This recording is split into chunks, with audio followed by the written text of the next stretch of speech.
हरियाणा में विधानसभा चुनाव का पहला रुझान आ गया है। इस वक्त की बड़ी खबर आपको बता दें कि हरियाणा में विधानसभा चुनाव का पहला रुझान आ गया है, जिसका इंतजार आपको भी होगा।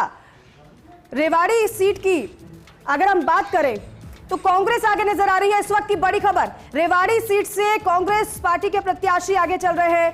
राव चिरंजीव आगे है कांग्रेस पार्टी के। रेवाड़ी से इस वक्त की बड़ी खबर और ये पहला रुझान, हरियाणा विधानसभा चुनाव का पहला रुझान, रेवाड़ी से कांग्रेस प्रत्याशी राव चिरंजीव आगे हैं। तो कहीं ना कहीं ये मॉर्निंग गुड कांग्रेस पार्टी के लिए, लेकिन जो अभी रुझान में आगे चल रहे हैं, क्या वो बढ़त को इसी तरीके से आगे समय समय पर बरकरार रख पाते हैं कि नहीं। एक और बड़ी खबर, नूह से बीजेपी के संजय सिंह आगे हैं। नूह से बीजेपी के संजय सिंह आगे चल रहे हैं। इस वक्त की बड़ी खबर, रुझान आना शुरू हो गया। रुझानों में रेवाड़ी सीट से कांग्रेस के प्रत्याशी राव चिरंजीव आगे हैं। तो वहीं अगर दूसरी सीट की बात करें नूह से, तो नूह से बीजेपी के संजय सिंह आगे चल रहे हैं। एक तरफ कांग्रेस के लिए सुबह की शुरुआत अच्छी, तो दूसरी तरफ भारतीय जनता पार्टी के लिए भी नूह से अच्छी खबर कि फिलहाल जो प्रत्याशी हैं उनके आगे चल रहे हैं। लेकिन अभी ये रुझान है, रुझान आने का सिलसिला शुरू हो गया है। कितनी लीड कौन किस समय में ले पाता है, इस पर भी नजर रहने वाली है, क्योंकि जो शुरुआत में लीड अगर किसी ने हासिल की है, अगर वो लगातार उसे बरकरार रख पाता है तो फिर जीत की ओर अग्रसर होगा। लेकिन हर समय में समीकरण जिस तरीके से बैठाए गए थे, हर समय में रुझान जब सामने आएंगे तो कौन आगे रहेगा, कौन पीछे हो जाएगा, समय समय पर आपको हम बताते रहेंगे। लेकिन फिलहाल हरियाणा में 2 सीट, अगर रेवाड़ी की बात करें और नूह की बात करें, तो 2 सीटों पर रुझान जो आए हैं, रेवाड़ी से कांग्रेस पार्टी के प्रत्याशी आगे चल रहे हैं, तो वहीं नूह से भारतीय जनता पार्टी के प्रत्याशी आगे चल रहे हैं। रुझानों के आने का सिलसिला शुरू हो गया है। जम्मू कश्मीर में गुलमर्ग से नेशनल कॉन्फ्रेंस के प्रत्याशी आगे। इस वक्त की बड़ी खबर, हरियाणा में विधानसभा चुनाव का पहला रुझान हमने आपको बताया, लेकिन जम्मू कश्मीर का भी पहला रुझान सामने आ चुका है। और पहले रुझान में यह पता चल रहा है कि नेशनल कॉन्फ्रेंस के जो प्रत्याशी हैं, पहले रुझान में यह पता चला है कि वो आगे चल रहे हैं। कैथल से भारतीय जनता पार्टी के प्रत्याशी लीलाराम आगे चल रहे हैं। इस वक्त की बड़ी खबर, जम्मू कश्मीर में गुलमर्ग से नेशनल कॉन्फ्रेंस के प्रत्याशी आगे। तो वही हरियाणा में अगर बात की जाए तो बीजेपी 4 सीटों पर आगे। तो वही हरियाणा में रुझान जो आना शुरू हो चुका है, बीजेपी 4 सीटों पर और कांग्रेस 1 सीट पर आगे है।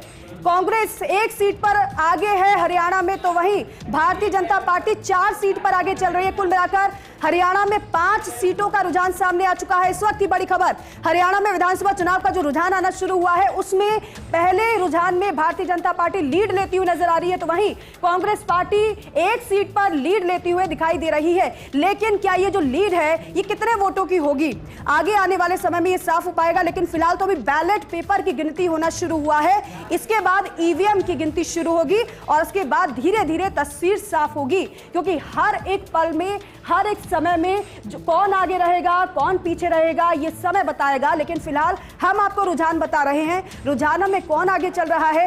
अब हरियाणा में भारतीय जनता पार्टी 5 सीटों पर, तो वहीं कांग्रेस पार्टी 3 सीटों पर आगे है। हरियाणा का रुझान हम आपको सबसे पहले बता रहे हैं, क्योंकि हरियाणा पर समूचे देश की नजर है। जिस तरीके से कांग्रेस पार्टी जीत का दावा कर रही है, तो वहीं भारतीय जनता पार्टी जीत की हैट्रिक लगाने को बेताब है।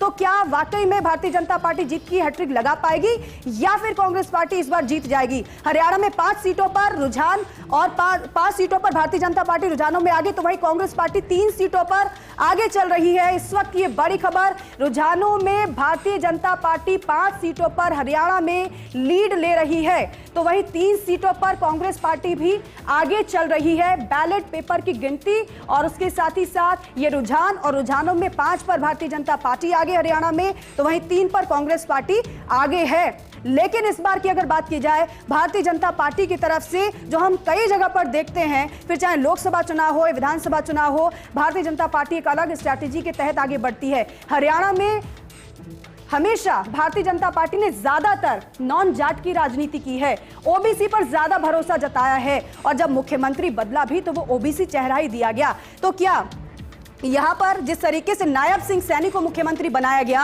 क्या उनके द्वारा जो समीकरण सेट किए गए वो काम करने वाले हैं, या फिर कांग्रेस पार्टी की तरफ से जो मुद्दों पर घेरा गया भारतीय जनता पार्टी को और एंटी इनकम्बेंसी का जिक्र भी किया जा रहा है, तो क्या वाकई में anti incumbency Bharatiya Janata party को हरियाणा में चोट देने जा रही है, और क्या वाकई में कांग्रेस पार्टी जीतने जा रही है।